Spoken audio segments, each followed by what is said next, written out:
Bonjour à tous, bonjour à toutes. Étant actuellement devant le match de l'Olympique Lyonnais face au FC Nantes à la 77e minute, le score est de 0-0. Et ayant la volonté de faire cette vidéo depuis plusieurs semaines, je me lance parce que le match ne va pas me donner satisfaction et j'ai besoin de, de, de- comment dire, d'éliminer ma frustration en m'exprimant, en parlant, en me plaignant. Donc le but de cette vidéo, en fait, tout simplement, c'est de proposer une disposition tactique, une composition sur le terrain qui, selon moi, est la plus adaptée à l'effectif que l'on a. Que ce soit en termes d'individualité, pardon, de collectif, de compatibilité des différents profils. Alors, ce qui est clair, c'est qu'il y a un manque, il y a un manque clair de profils, de vrais titulaires indiscutables, de complémentarité dans les profils, il manque des ailiers, etc. Donc, on va en parler là dans cette vidéo et on va essayer d'argumenter tout ça. La vidéo va probablement se diviser en deux parties, une où on présente l'effectif et la deuxième avec la disposition tactique. Ça dépendra du temps qui est pris. Donc j'ai d'abord listé les titulaires indiscutables. Bon, je fais n'importe quoi. Voilà. Donc Lopez au cage. Bon, là-dessus, il n'y a rien à dire. Lukeba, qui est un peu le patron de la défense. Gusto, je le mets en gras ici parce que c'est un indiscutable par défaut, on va dire. Je pense pas que s'il avait un concurrent latéral droit de bon calibre, je pense pas qu'il serait indiscutable. C'est pour ça que je le mets en gras. C'est en gros indiscutable, mais discutable. Tagliafico, c'est un peu comme Gusto, mais quand même il a cette expérience, etc., qui fait que bon, il est indiscutable en latéral gauche. Tolisso, c'est pareil que Gusto, mais enfin pareil que Gusto. Je le mets en gras dans le sens où bah, lui, il est souvent blessé, donc c'est un indiscutable, mais qui en pratique n'arrive pas à être titulaire régulier parce que tout simplement il a trop de petites blessures. Et la casette, parce que c'est notre capitaine, c'est notre seul attaquant technique. Désolé, là je regarde le match. Nantes a une action. Bon, ça n'a pas l'air de faire but. Donc, en gros, si on prend vraiment des indiscutables, on a Lopez, Lukeba, Tagliafico et la casette, ce qui fait 1, 2, 3, 4 joueurs. Et si on étend aux deux, là ça fait 6 joueurs. Donc on a la moitié de l'effectif qui n'est pas indiscutable. Ce qui est un problème. Je pense que dans un effectif, il faut qu'au moins 9-10 joueurs soient indiscutables. Là, on en a 1, 2, 3, 4, 5, 6. Allez, si on dit que chacun c'est 0,5, là, ça fait 5 joueurs indiscutables. Donc la moitié des joueurs de champ ne sont pas indiscutables. Ne sont pas des leaders, ne sont pas ni techniques, ni... Bon. Alors, s'il y a Cherki, mais on va y revenir. Disons, ce ne sont pas des indiscutables. Voilà. Euh, donc, ça c'est le premier constat. Donc, il nous manque vraiment des joueurs qui qui sont le titulaire indiscutable à chaque poste. La moitié de l'équipe n'a pas ça et ça c'est quand on ambitionne de faire un top 3, c'est inadmissible. Deuxième point, c'est j'ai listé un peu les différents profils qu'on a dans l'équipe. Donc gardien, voilà, il n'y a rien à dire sur les gardiens. Défenseurs centraux, donc Lukeba, Lovren, Diomandé, Da Silva. J'ai mis en gras à chaque fois les titulaires indiscutables qui ont été cités ci-dessus. Donc la charnière titulaire semble être Lukeba Lovren. Lovren, je ne l'ai pas mis en titulaire indiscutable ou en taulier. D'ailleurs, ici, on aurait pu dire taulier au lieu de titulaire indiscutable. Parce que, à voir. Boateng, c'était typiquement le genre de joueur qui aurait pu être taulier. D'ailleurs, je ne l'ai pas mis ici, parce que pour moi, je le considère plus faisant partie de l'Olympique lyonnais. Donc, Lukeba Lovren. Bon, ça va être la charnière a priori, mais Lovren, on ne sait pas encore si c'est un taulier, on verra, mais ça peut en rajouter un et ce serait une chose intéressante. Latéraux droit, Gusto et Kumbedi. Donc là, Gusto, je le mets en bleu parce que, voilà, par rapport à ce qu'on a dit, c'est un indiscutable, mais un peu par défaut. Tagliafico, Enrique en latéraux gauche. Donc là-dessus, bon, sur la défense, on n'a rien à redire en vrai. Lopez, Lukeba, Lovren, Gusto, Tagliafico, c'est notre charnière. Donc là-dessus, je pense qu'on a une charnière plutôt stable. Avant l'arrivée de Lovren, c'est vrai que c'était euh, un peu plus incertain parce qu'on avait Diomandé, mais qui a pas encore l'état d'un titulaire indiscutable. Da Silva, bon, voilà, et Boateng, voilà quoi. Et, et Mendes sous Boss, bon, c'était une erreur par match, donc c'était pas possible. Donc là où le débat va commencer à devenir intéressant, c'est par rapport au milieu de terrain. Donc on a 4 milieux de terrain défensifs, et ces milieux de terrain défensifs, personnellement, je les divise en deux types de milieux de terrain défensifs. Donc les milieux de terrain défensifs fixes, Mendes et Tolisso. Donc pour moi, Mendes, c'est un peu un sous-Tolisso. Genre Tolisso, c'est quand il est en forme, c'est niveau Champions League, on va dire 8ème de Champions League. Mendes, c'est niveau ventre mou de Liga. Mais on va dire que dans le profil, ils se ressemblent, c'est-à-dire que c'est deux joueurs qui savent frapper de loin, c'est deux joueurs qui, en théorie, sont censés savoir jouer long, orienter le jeu. C'est deux joueurs, on va dire, un peu forts physiquement, pas très grands, pas très épais, mais voilà, ils sont là, ils savent mettre des coups d'épaule, ils savent tenir sur leurs jambes. En théorie, hein, je dis, parce que Mendes, il nous a déjà fait quelques clowneries. Mais voilà, ce sont deux profils similaires, même si y a deux classes d'écart, évidemment. Et que quand Tolisso n'est pas là, on perd au change énormément avec Mendes. Cela, ça veut aussi dire, alors on va y revenir après, mais dans un milieu de terrain, pour moi, il faut un milieu défensif fixe, mais pas deux. Il faut un milieu défensif mobile, mais pas deux. Donc c'est-à-dire que si Tolisso est sur le terrain, Mendes ne doit jamais être sur le terrain. Si Cacré est sur le terrain, le Penant ne doit jamais être sur le terrain. Donc, milieu défensif fixe, Mendes Tolisso, on a le milieu défensif mobile, qui va être plutôt Cacré ou le Penant, qui sont, voilà, comme le dit l'intitulé, plus mobiles, plus petits, mais plus vifs. Donc là, pareil, Cacré sur le terrain, pas de le Penant sur le terrain, pas de Cacré. Les deux, pour moi, pour le coup, ils ont un niveau plus proche que Mendes Tolisso, hein, où j'avais dit que c'était deux classes d'écart. Là, le Penant et Cacré ont un niveau beaucoup plus proche et un profil vraiment très très similaire, hein. Pour moi, ce sont un peu comme deux sosies, même au niveau de l'apparence physique, de la taille, etc. Ce sont vraiment voilà, deux joueurs très très très similaires. Je mets pas Cacré en taulier, parce que pour moi, il nous a pas prouvé que c'était un taulier ou un titulaire indiscutable. Et je pense que dans une équipe, on voit pas la différence s'il y a le Penant ou Cacré, à mon avis. Ensuite, en milieu box-to-box, on n'en a qu'un seul selon moi, c'est Jeffrey Adelaide. Je dirais pas que c'est box-to-box, je dirais pas que c'est sa caractéristique principale, parce qu'il est peut-être un peu léger, un peu fragile pour du box-to-box, mais je pense que c'est celui qui s'en rapproche le plus. C'est le seul qui est capable, en tant que milieu de terrain, de porter la balle, de casser des lignes, balle au pied. Et non pas par la passe, vraiment balle au pied comme ça, à partir de bas sur le terrain, casser des lignes, faire monter le ballon juste via la conduite de balle. C'est notre seul milieu selon moi qui est capable de le faire avec Cherki, mais qui pour moi est un attaquant, on le verra un peu plus bas. En meneur de jeu, on a Fèvre et Aouar. Donc meneur de jeu, c'est vraiment le joueur qui est censé voir le jeu, faire les bonnes passes au bon moment. C'est vraiment le numéro 10 tel qu'on le connaît. Fèvre Aouar, bon Aouar, est-ce qu'on peut encore le considérer comme un joueur de l'OL? Je ne sais pas. Fèvre, bon, il est au fond du trou, mais il reste que son profil, c'est meneur de jeu. Ensuite, au niveau des attaquants, pareil, un peu comme les milieux de terrain, je les divise en attaquants fixes et attaquants mobiles. Donc attaquants fixes, on a Lacazette et Dembélé. Et dans le même genre que pour les milieux de terrain, là, si Lacazette est sur le terrain, Dembélé ne doit pas être sur le terrain. C'est pas possible. Voilà. Si Lacazette est sur le terrain, Dembélé ne doit pas être sur le terrain.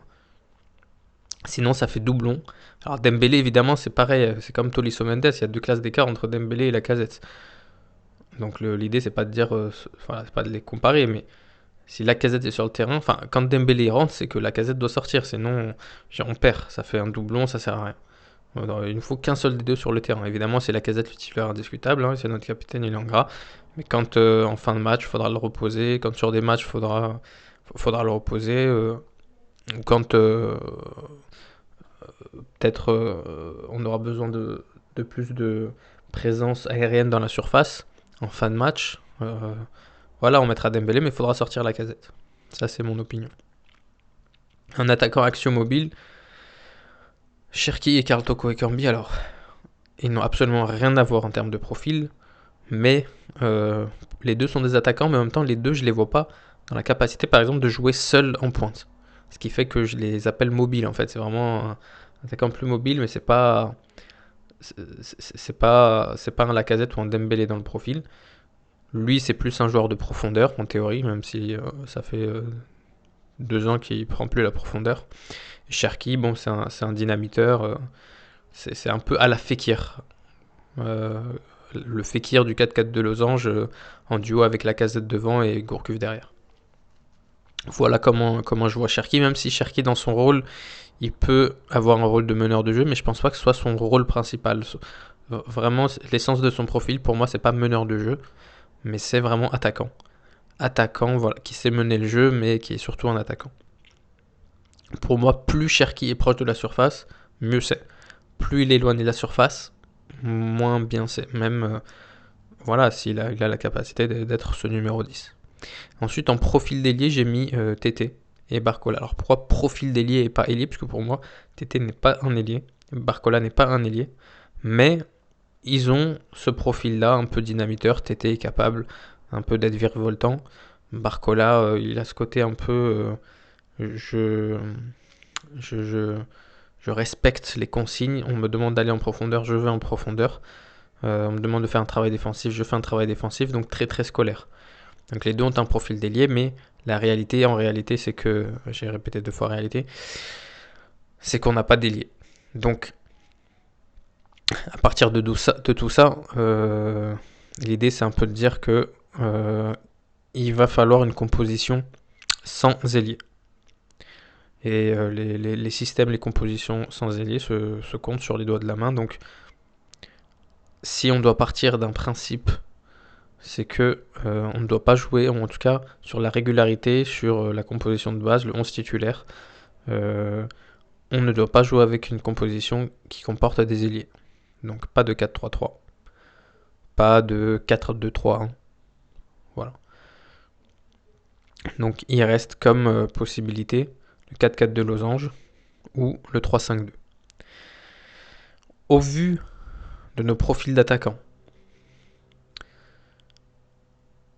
je dirais que avoir une attaque à 2 pointes, ici pour moi les deux titulaires seraient Lacazette et Cherki, ou alors Lacazette en 9 et Cherki en 10, mais une attaque à 2 pointes avec Lacazette Cherki, ce serait l'idéal.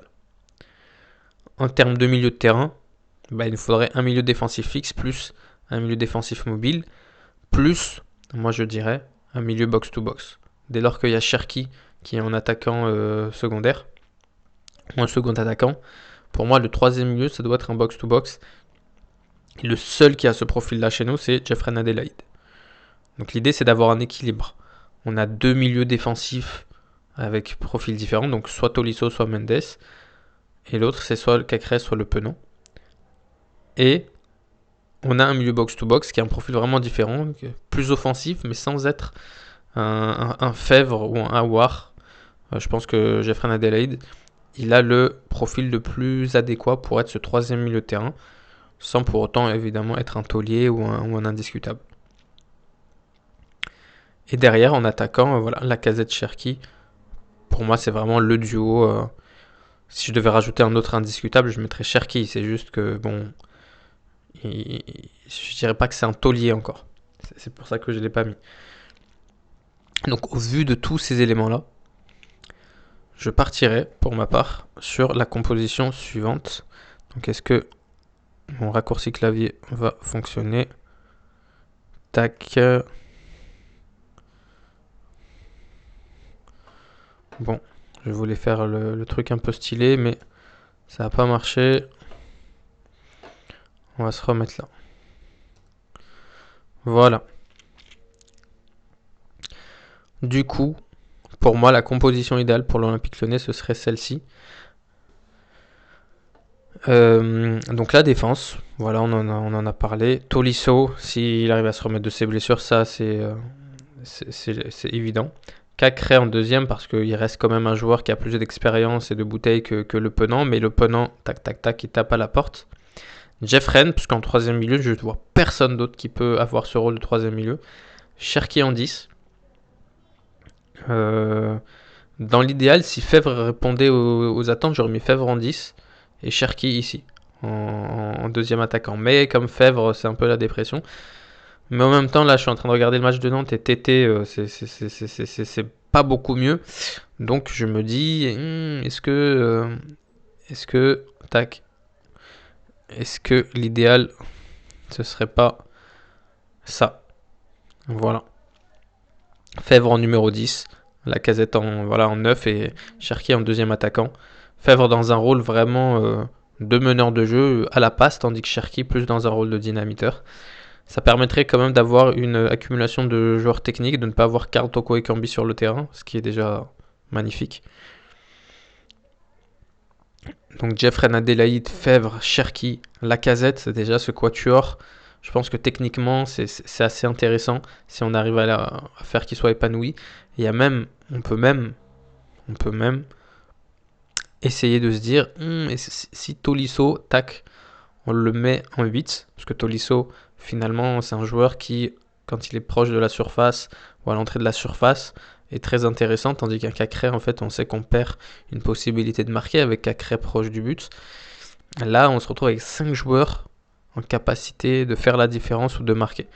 Tolisso par la frappe, par la bonne passe, Jeffren par le fait de casser les lignes et de tirer, hein, c'est quelqu'un qui a marqué plusieurs buts chez nous. Fèvre idem, qui est un joueur plutôt offensif. Bon, le match est fini, 1-0-0, match bien horrible. Karl Toko Ekambi qui a fait les 94 minutes, super. Cherki, voilà, qui est un attaquant, Lacazette pareil, donc ça je suis tenté par ça, mais Cacré en 6, ça fait peur aussi. Donc la sécurité ce serait ça, mais j'aimerais bien voir ça moi. Moi vraiment dans l'idéal, voilà.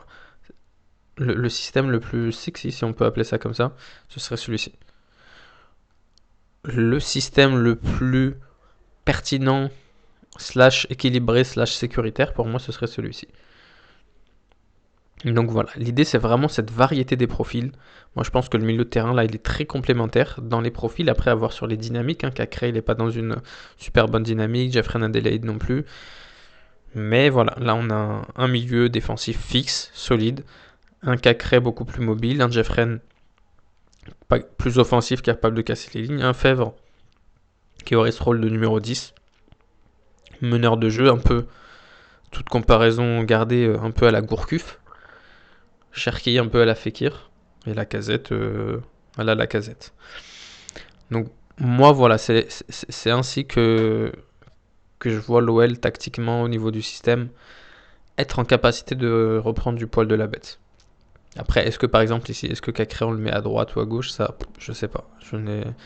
Je sais pas comment disposer ça, mais je vois pas de meilleur système que celui-ci. Alors je sais que Fèvre et Jeffrey Adélaïde dans la communauté ils sont un peu décriés, qu'on veut un peu les vendre, etc. Mais là quand même on retire Toko et Tété pour mettre Jeffrey Adélaïde et Fèvre. Je trouve que quand même sur les dynamiques, Toko et Tété c'est nul. Donc pas pire que Jeffrey Adélaïde et Fèvre qui finalement ont eu que des petits bouts de match. Et en termes d'équilibre, on enlève 2 attaquants totalement insipides et neutres pour 2 joueurs de type milieu de terrain qui vont apporter plus de technicité au milieu et d'équilibre à mon sens. Donc voilà, selon moi, comment sauver l'Olympique Lyonnais, en tout cas sur cette deuxième partie de saison. Sur quel système partir pour essayer de maximiser en fait l'effectif qui évidemment est plein de manquements. Je veux dire, tous ceux qui sont en rouge là, c'est des joueurs qui sont pas indiscutables. Tolisso en noir parce qu'à cause des blessures. Je veux dire, ça c'est quand même